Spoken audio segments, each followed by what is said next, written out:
Welcome to The Real and the Woo. I'm your host, Laurie Stern. Join me as I invite experts and friends to discuss a range of topics, from the factual and practical to the mystical and magical. Consider this your virtual happy hour filled with lively, authentic, and meaningful conversations meant to inform, inspire, and ignite your curiosity. Whether you are very real or super woo, this podcast is just for you.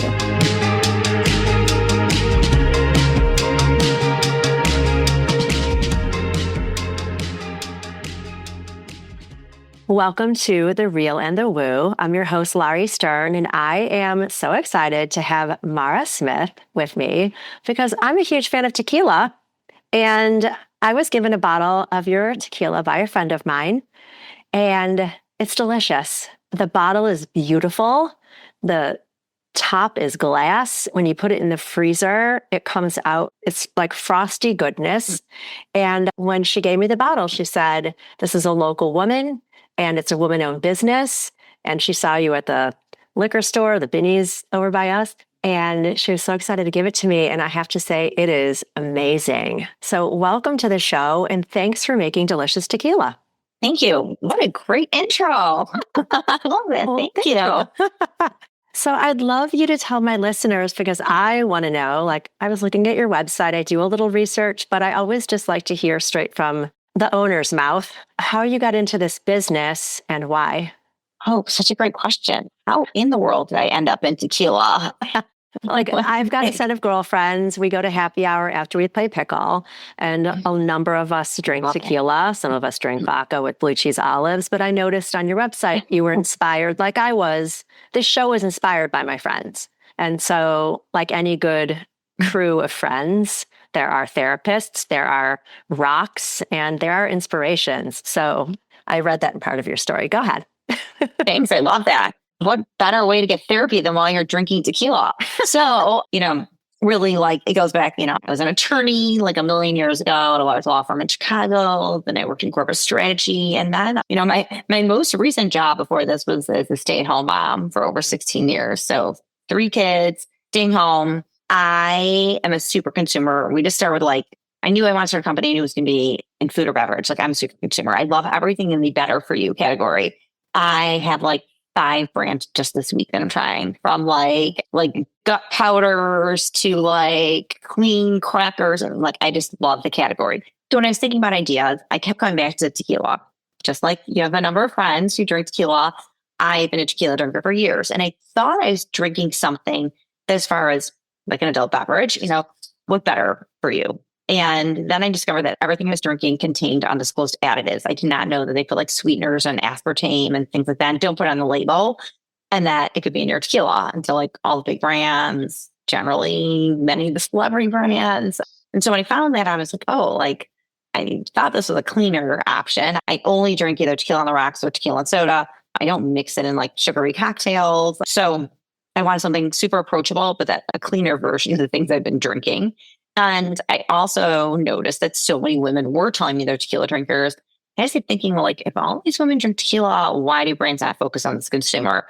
And I don't think they do a great job of marketing to this consumer in a really authentic way. So I said, okay, how can we create something that's clean, additive free, easy to drink, and also very focused on this thoughtful female consumer? We're not going to dumb it down. It's going to be fruity flavored or in hot pink bottles. So our bottles really pretty and appeals to many women, but it's not an overly girly bottle. It's very intuitively designed, if I could just interrupt for a moment, because I personally really like how things feel. And your bottle, first of all, the shape of it, when you hold it in your hand, it fits right in. It's easy to lift, it's easy to pour. And I also love, when you get a paperback book, there's the glossy covers or the velvety covers. I like the velvety covers, and your bottle feels like a velvety cover. Oh my gosh, thank you. And I'm so glad you noticed that design, because it was very purposeful. Yeah. I wanted a bottle that was easy to hold and pour. I wanted it slender in the middle because I thought these huge bottles are really hard to manipulate with one hand. I said I wanted everything, even though it's an unusual shape, there are no hard corners. I wanted all the edges to be smooth because that's how I also like to feel things. It's got like a little bit of a cinched waist, I would say. Yeah. She's tall and she's gorgeous. Yeah. Okay. And so I also feel I know we connect. I've got twins also, but mine are identical. And I didn't know that you had twins until I was reading what you have on your website. So I just wanted to say. How old are your twins? So my eldest daughter is 31. I have a son, 27, and the twins are 24. Okay. Yeah. My twins are my oldest and they're 22. Okay. Yeah. So, and if your youngest is also in school now? Or? 13. Okay. So you're right in the thick of what I do in my business is I help women understand themselves from the inside out, women in business especially, and men too.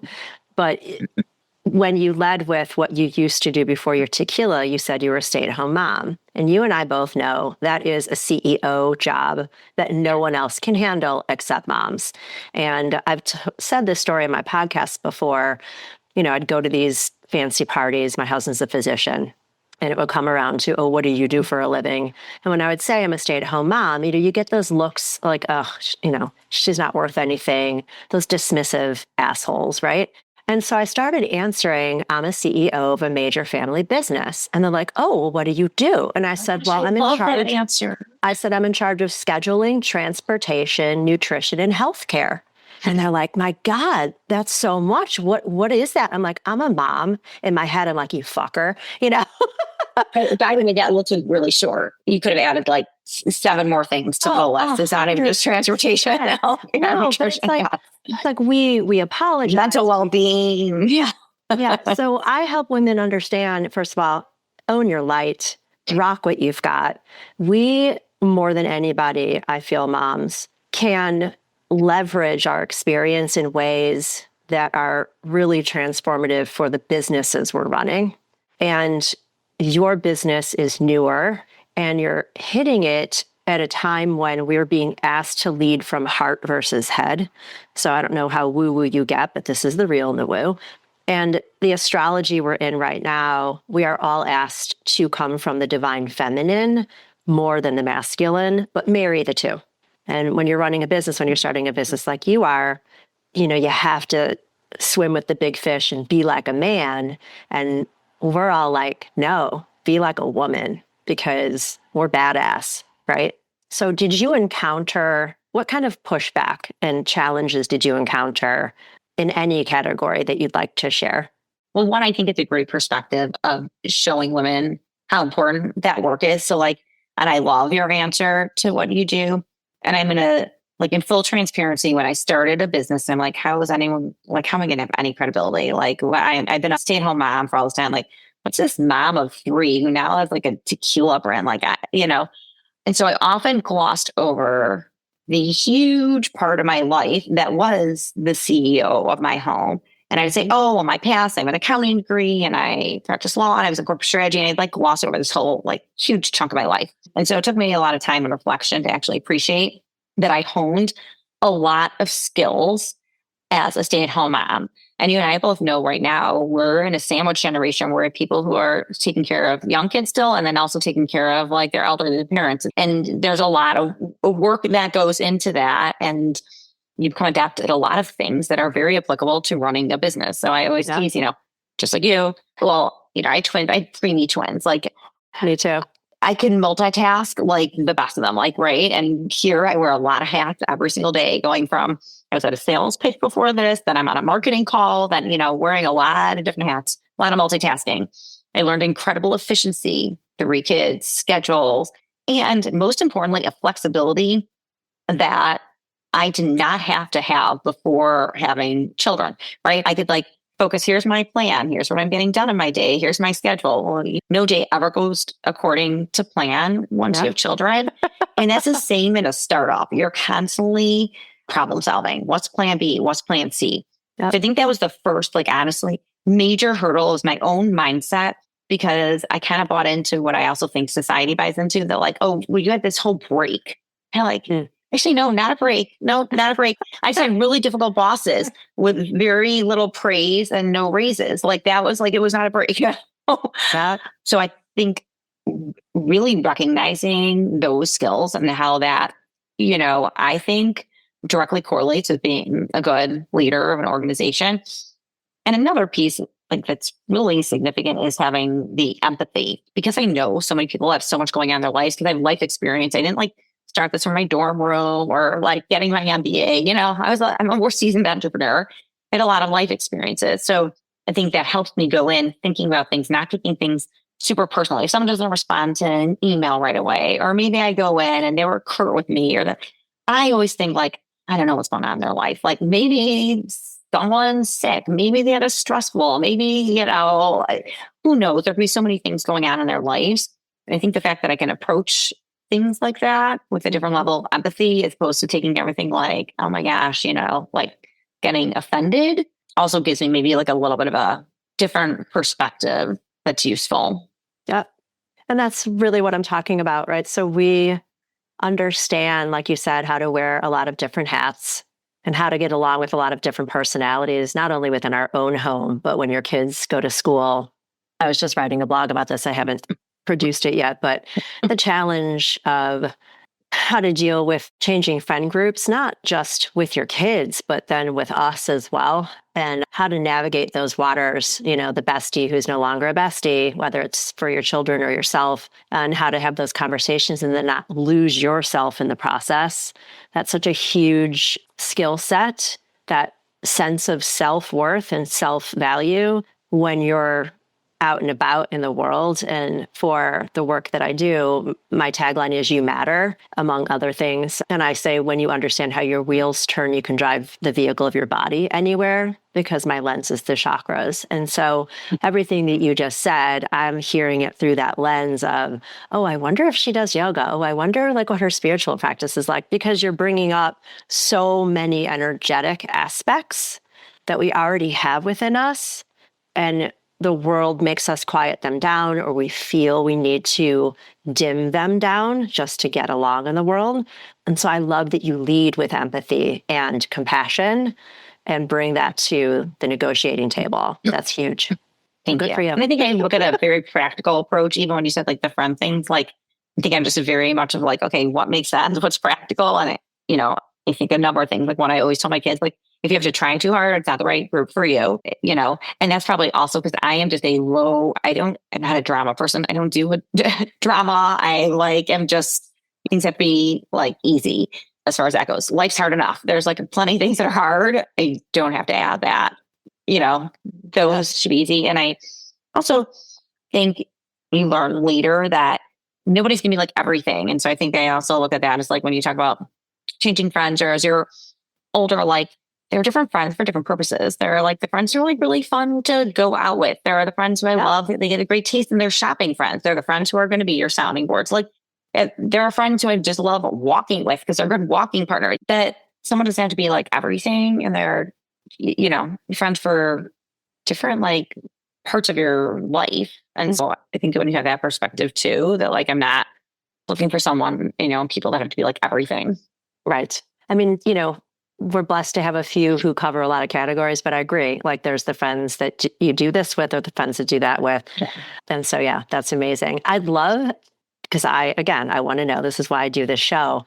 How do you go from having an idea of, I'd like to make a tequila brand, to actually getting to Mexico, getting a warehouse, making it happen? Like, how do you even get a recipe for it? Like, who taught you that? Or how'd you do this? Yes, I totally appreciate that. And this is like, again, like the reality is, I don't think you become an entrepreneur because you want like this like balance, or to like be in control of your hours more. Like, in all honesty, I was willing to roll up my sleeves and do a ton of due diligence. And I'm constantly still trying to learn. I love absorbing information. I mean, why do I love doing podcast interviews? Because I consume a ton of content. Like I told you at the beginning of this, like, all right, listen, I'm like double speed. I like taking in a lot of information. So I just started researching. And that's actually, for me, the most fun of the whole process, is that the learning curve is so steep. So I started, it was COVID when I founded this. So impeccable timing. I couldn't get to Mexico for production. I started reading books on tequila. I started subscribing to like every industry newsletter on spirits and tequila. I was researching the laws because it's like very heavily regulated in alcohol federally and at the state level. I took a course offered by the CRT, the governing body for tequila in Mexico. And I took an online course to become certified in the production and history of tequila. I read a book about all the women in tequila because I wanted a female master distiller. Then I reached out like blindly, like to people, hey, I got a connection. I heard you have a tequila brand here, and they found me consultants in Mexico. And I reached out to them. And can you introduce me to the master distiller I wanted? Like, can we do virtual tours of distilleries? I did research on the distilleries and narrowed down based on like who would let us bring our own master distiller in, who would let us create our own recipe and formulation. So I feel like and that doesn't really ever stop because there's always something that I need to like understand better, right? So now I understand the production, but there are a million other things, I knew nothing like about marketing. Distribution, right? Like distribution, marketing. Yeah. Like now it's like, oh, what are the best ways? What are the ways to measure the best marketing tools? How do you get pull through on the shelves? Like, so there's a lot to learn and there's constantly more to learn. But that's what I say is like, and I tell everybody who's looking at starting, the first thing you need to do is just do a ton of research, learn as much as you can, be as well prepared as you can. Maybe you'll decide that it's not for you. Like you thought you wanted to always do that and you learn more about it. And you're like, yeah, I'm not that interested. But I think that's the first step. And then the second thing was really the very lonely journey. And I had to build a community. Like I didn't have women to go to like ask questions. I mean, I always do that. I have a great friend group. I have a great carpool network. I had no business network. So I had to be really intentional about finding people. And then I like grew that and like would reach out and someone would introduce me to someone. And I took every introduction. I follow up on every single one. Even someone sends me a DM and it's on LinkedIn or Instagram. I respond to everybody. Yeah. And that's really how like I feel like I grew like a supportive network. So now if I'm curious, like, oh, I think your website looks great. Who did your website? Can I get information? I can ask like specific questions and get some guidance. Yeah. Your website looks great, by the way. Who did your website? Thank you. I know we just had it redone. Cobalt design. They're fantastic. It's my favorite color. We did it. All our stuff is blue. I always wear blue, always in a blue blazer usually. But yeah, we literally just relaunched a brand new updated website, which is really exciting. Well, it looks beautiful. You guys should go check out her website and we'll put it all in the show notes, of course. And, I have to ask you, what's your astrological sign? A Leo. A Leo. Okay. So that's why I'm wondering, okay, what do you think? Am I a Leo? Well, I don't know so much about astrology, but you're describing like your tenacity and like, you're not afraid to reach out to random people. That's what I do. And I'm a Gemini. And the researching, like that's how this podcast came about. That's how I found my web designer. I just researched and chatted. I reached out to you blindly on LinkedIn, like, hey, do you want to be on my podcast? And you, just like you said, like you reached back out. And you just made a post the other day and I said I was excited to talk about it on the show. And I can't remember the exact content. You had a picture of, I guess it's like agave. It was the autoclaves, like the ovens, how you cook the agave, and it was the raw agave and the cooked. And it actually, it's like weird. So by the way, I have no strategy on LinkedIn. I just posted what I'm thinking and put out there, and it like went viral. I have no idea. I don't know how. I don't know timing. I know nothing.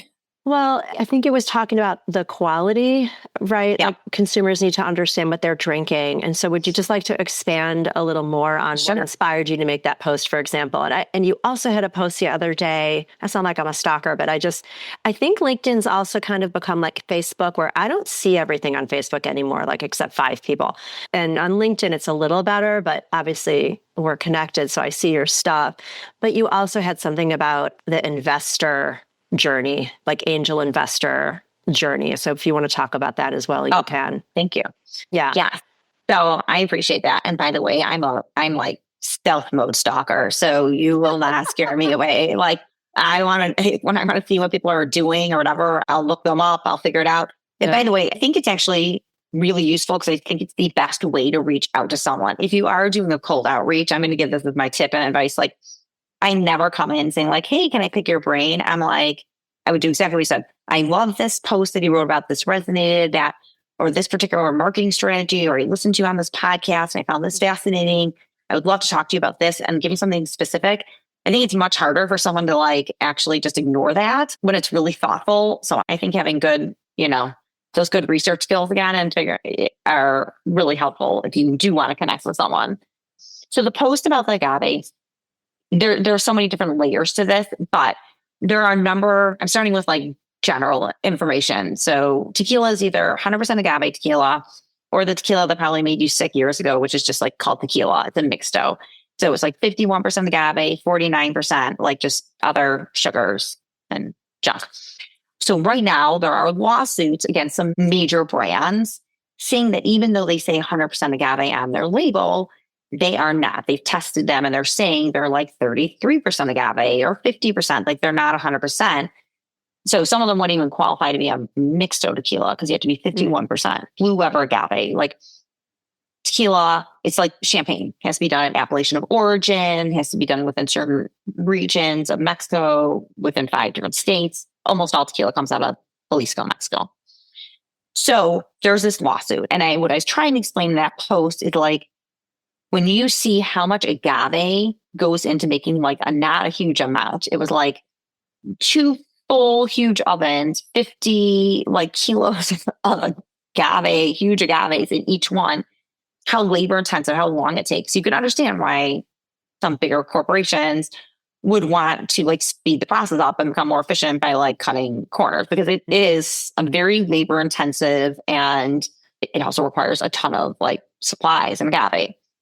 So that was the point. It also discussed briefly, but even when it's 100% agave, like I mentioned, me discovering additives, even if it says 100% agave tequila, I think consumers now are just becoming aware of the fact that they can add up to 1% of additives in it without disclosing it on the label, even though it says 100% agave tequila.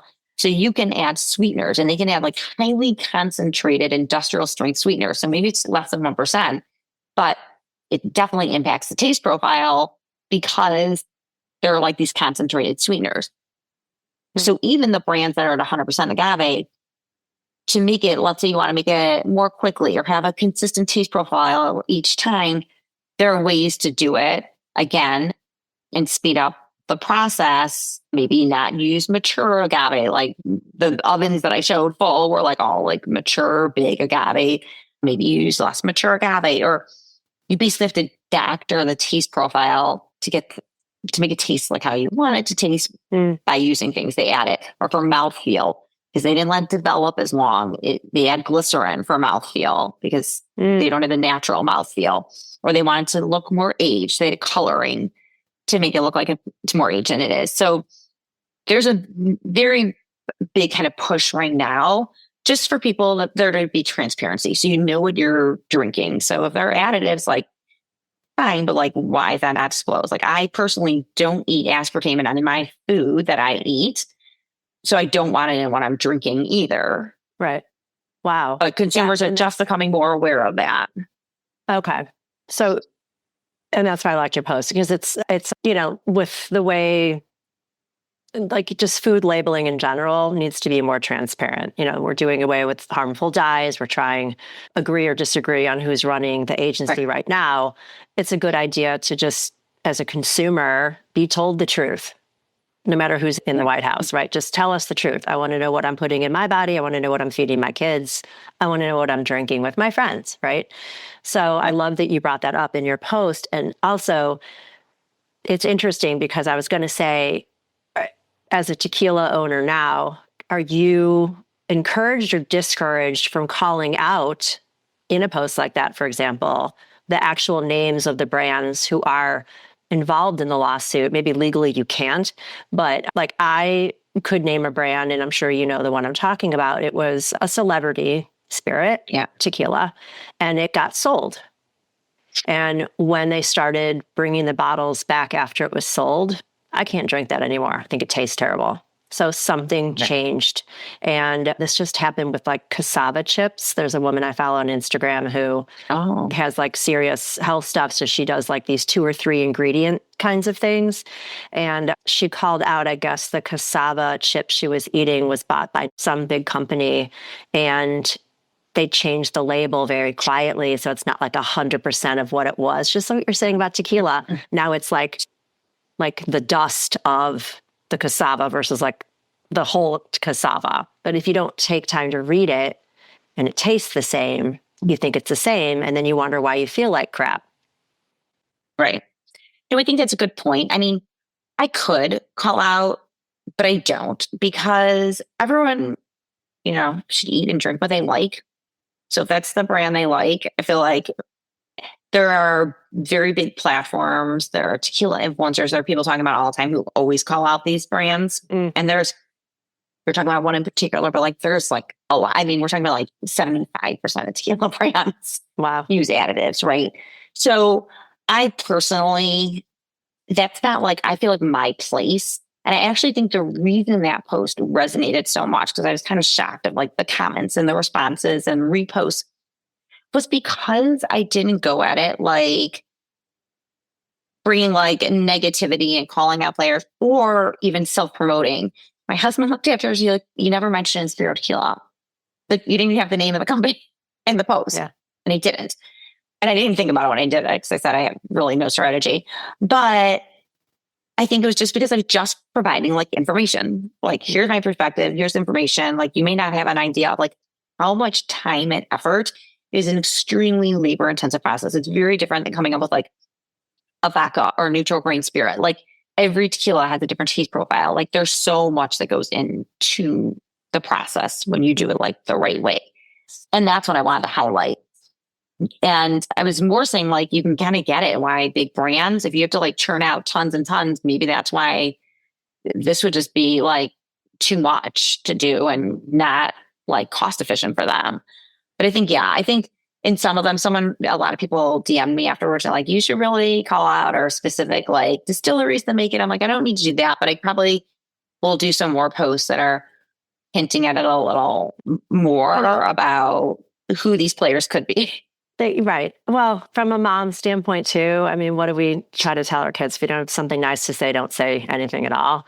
And just listening to you explain why you didn't call them out. That's why I asked you. Obviously, it's who you are, but also just again, I feel like it's that female entrepreneurial side where we don't have to go low. Like Michelle Obama, when they go low, we go high.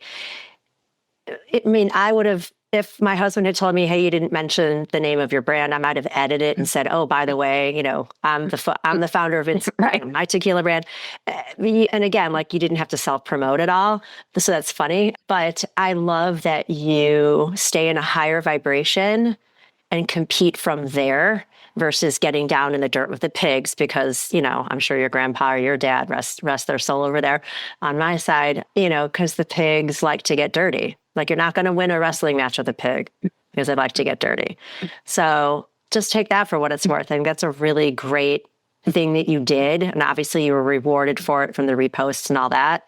So again, very well done. And I appreciate that. and honestly, I kind of I save people. Like, I'm exactly the same. And what I put out there is like in person too. Like, I'm kind of at the point in my life where like I live exactly according to my values and morals, and I will not change like for anything. Like, and I'm in there's lots of shades of gray in this like industry, and like I just can't go there. Like, I have to like live with myself. What I put out there has to resonate. Like, so I'm pretty consistent and just always making sure that like I could stand behind anything that I put out there in the world. Right.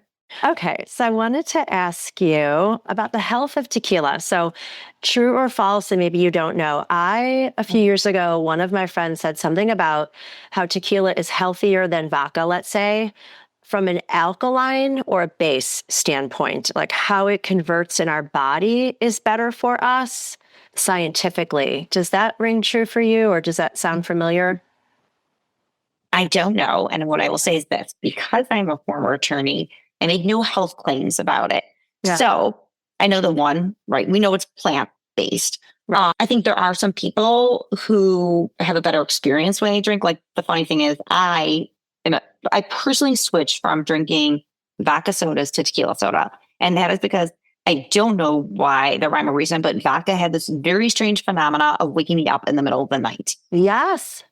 And I don't know why. Okay, I'm so glad someone else has heard of that too. Yes, But like literally, it would wake me up in the middle of the night. Yeah. And wine didn't sit well, although I enjoy wine and tastes good. It does not do well by me. And so no matter what, it can be 1 glass, 2 glass, I still feel like out of it and out of sorts the next day. Again, maybe it's the sugar. So I don't know the scientific like data behind it, or because I think alcohol is alcohol. I'll say like, it's hard to claim that alcohol is good for you in any sense, but I noticed the difference of like how I personally felt. But I also always tell people, if you take anything, even like a great, like right or high quality, clean added free tequila, if you mix it in a sugary cocktail, Yes, you are going to lose the benefit of like clean added free, because it's the sugar part that kills you. Like you put in a big sugary margarita. Yeah. And the sugar probably still not going to feel great. And I just know, like, from growing up a little bit, I can't mix alcohol anymore with any other alcohol unless it's got Stay in your lane. it. So like my favorite thing to do is make something called a beer tequila, which you'll kill me because your tequila is not, it's too good to mix, right? Like it's a straight shooter tequila. I need to hear that. But I like to take a shot, like I'm sure I talk about Norton's all the time. We go to Norton's after we play pickle. Okay, you can go. They have Inspiro. I know. So I call it the Norton. I like to take a shot of really cold tequila and dump it in a Stella. And that's called a beer tequila. Because, I don't know. I don't do it all the time, but like that's what I like. Because I don't love well, next time if you do it with Inspiro, please take a video and send it to me and from Norton's, and we will put it and tag them and tag you, because I love that, because we've not heard anyone that does that. My daughter actually loves Jalisco Mule, so she does a ginger beer version with tequila and like lime juice, because she loves the Jalisco Mule. I'll take like a High Noon or one of those seltzers and put tequila in that too. Like everything's a good mixer if you think about it, except for like a really sugary margarita. Like my husband likes a spicy margarita and so do I, but I'm the one, like I'm like Sally Albright, right? From Harry Met Sally. Like I'll have it this way, but like, could you make me a margarita, but take out the sugar and like put this instead? And I like to have it. Do a ranch water, just lime juice and sparkling water and soda water. It's like perfect. Or if you want it, I do our skinny version of margarita is just a little bit of agave syrup and fresh lime juice. I don't add any liqueur to it. So I don't do any of the liqueur mixers, because then it's like not as much sugar. And I top it with a little sparkling water, because I like a little fizz. Like I just happen to like my drinks with a little fizz. So I always top it with a little sparkling water. Yeah. All right. Do you like an orange or a lime in your tequila? Okay. So I only drink, if I'm making drinks, I only drink tequila with a splash of soda water, and sometimes a flavored soda water or plain. I actually don't even, I'm too lazy to even cut a fruit. I don't add any fruit in. Like at home, I only drink tequila and soda. And often I will literally take like a little sparkling mineral water that has a twist top. I take a sip, I pour a shot of tequila in, and I have a tequila soda and a little to-go bottle. Yeah. I've done that too. We need to be friends. I'm so glad we're doing it. I'm meeting you at Norton's. When are we going? When's pickle? You're going to tell me your pickleball day. I'm going to come meet the ladies there. Okay, you know what? I'm going to let you know. I'll tell you. Usually we go on a certain day, and I will tell you what it is. Okay, you're going to tell me, and I'm going to show up there, and I'm going to come have a drink. I got your number, babe. I'm going to invite you for sure. So half of my friends like an orange slice in their tequila, and I just like a couple limes. But the orange isn't bad. I just didn't know if like you had, you're out in the world now watching some people like tequila. Orange in reposado. Orange is very popular in a reposado also. Okay. And my head of sales likes orange dusted with a little bit of cinnamon. Yes. And that's how she puts it in the repo. Yeah. Or like tahini, like a little. Yeah. Yeah. Okay. Next question is, so do you speak Spanish? No, I took French for 7 years. Not very useful. So how are you dealing with a tequila brand and you're growing stuff in Mexico? Like, do you have an interpreter with you, or you know enough now? No, they speak enough English. My master distiller speaks enough English. The people who run and own the distillery speak perfect English. We had consultants down there in the beginning. It's kind of funny because there are a lot of brands mostly owned by men, and none of them have any like ties in particular to Mexico, including like most celebrities, like Mm. all of them that started, like they don't have any heritage either or background or aren't necessarily Spanish speaking. They just started a tequila brand, like the vast majority. So, There was a segment on 60 Minutes, I want to say. mezcal. Yes, and like they took care to talk about like these specific agave plants. How many varieties do you have in your brand right now? We have two SKUs. We have three. Sorry, one is like very limited special release. Our core SKUs are a blanco and a reposado. Okay. Our blanco, that's when you like a great mixer, easy to drink. We put in bourbon barrels for short time, so that's how we got a little bit of sweeter notes without using additives. So it's pretty unique. Most blancos don't ever go into wood. And then a reposado is a rosa reposado. So it's actually aged in rosé wine barrels. So remember that I like wine, but doesn't like me as much. Well, I was like, oh, I like rosé wine and tequila, how can we age it? And then I had this great idea and didn't realize just how difficult it is to actually find rosé wine barrels. Rosé is a young wine and very rarely ever gets aged. So I scoured like the planet, but we get rosé wine barrels from south of France and we age the reposado in it. So it's like a rose gold color. It's all natural color. Yeah. And then we have an añejo that was like a really limited release that we have available like in certain markets and online on our website. But it's a really unique, we only had like 4 barrels worth of it.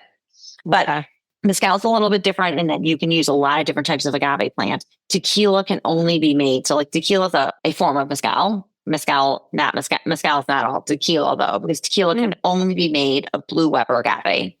And there's only one type of agave plant that you can make tequila out of. And it has to be blue Weber agave. That's okay. Thank you for educating me and my listeners. All right, I'm going to spring some things on you then. What would you say is a superpower of yours? Focus. Focus. I can be focused on something for like a really long period of time and just like drill through it. I can sit and focus for a long time. I love that. And so, because like I said, this is the real and the woo, do you have any spiritual practices you'd like to share at all? I'm much more on the real side than the woo side. I'd say I have very little things that I add to my life that I do like religiously. And that is one, I make a matcha every single morning. So even that little practice, taking time to do it. And I make like a real matcha, like ceremonial grade matcha with hot water and my little whisk and everything, like matcha that I get like from Japan. Like that's one little thing that I do. And that's like part of my routine, morning routine, besides that I work out. But usually that's when I like binge watch, like, my ridiculous Bravo shows. But then I make my matcha. And I basically have a routine, and it's been with all my kids while they're home, but I'm Jewish. And every single night religiously, no matter if I'm traveling anywhere, my youngest calls me anywhere I am, and I say the Shema with them every single night before bed. My sister does that with her kids wherever they are. They'll call right before Shabbat and do blessings. And I say that in the morning and at night before I go to bed. So just on my own, it's a ritual that I have too as part of. My husband will tell you like I have too many rituals, but like I sleep in bed with a lot of crystals, and now I have a grounding sheet. And he's like, "You have too much going on over there." I'm like, "It's a party, I'm a Gemini. I just like to have my things with me."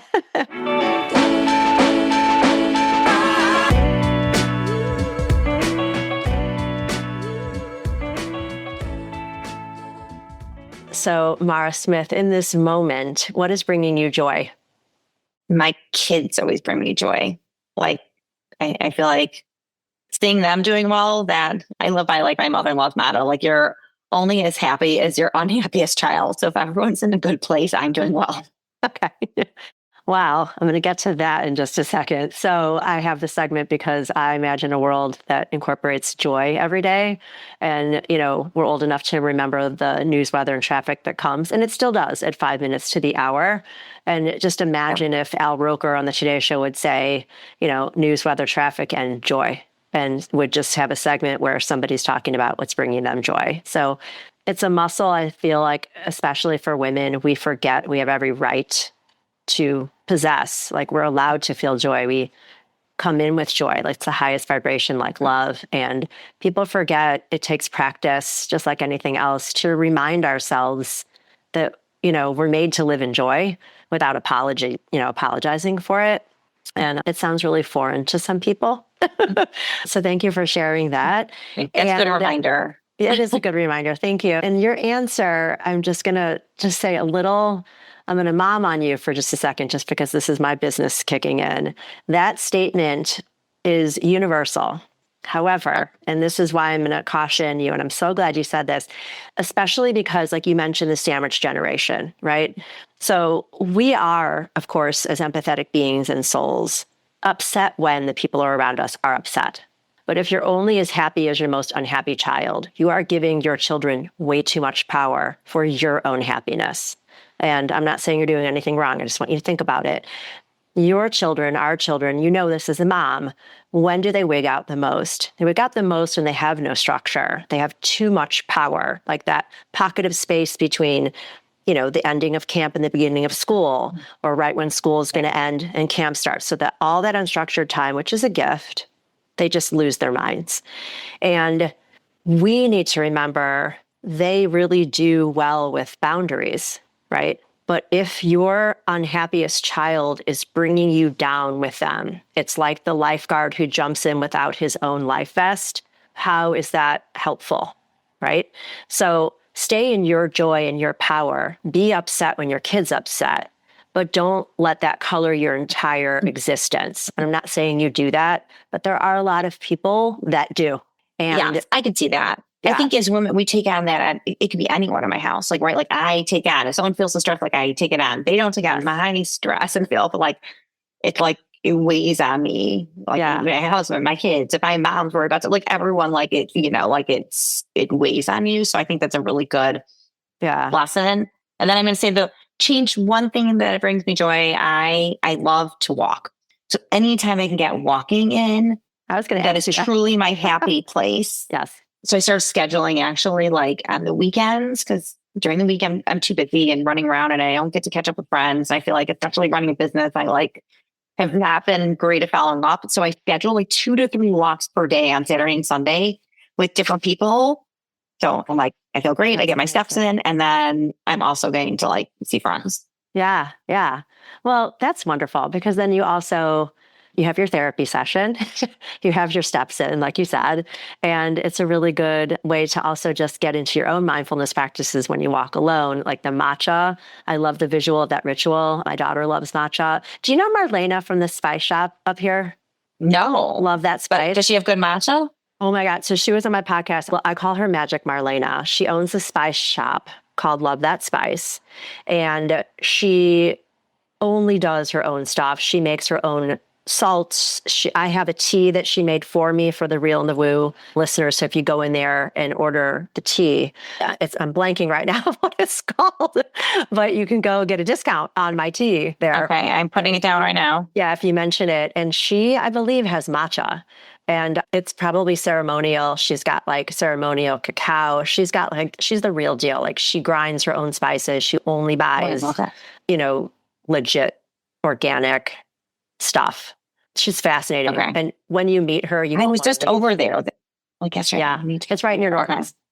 Yes, I know. Everything's near Norton's. So yeah, go check it out because she's amazing. Totally. Yes. And then, okay, I think I drink tea every night too. I really like a cup of tea at night. So that's see, that's so nice. There's one of their yoga studios I work for, Reach. They bring in a woman who owns, I think she's from Sol and Luna. I can't remember, but she does a whole tea meditation. So it's just the ritualistic nature of making the tea, looking at the tea, holding it in your hand, just like I described your bottle, right? It just brings you into presence. So, but it sounds like you do that when you make your matcha. So that's great. Now I'm frothing it. Now I'm sipping it. It's like that first sip from Ally McBeal. Do you remember that episode before? It was Courtney Thorne-Smith and Ally McBeal.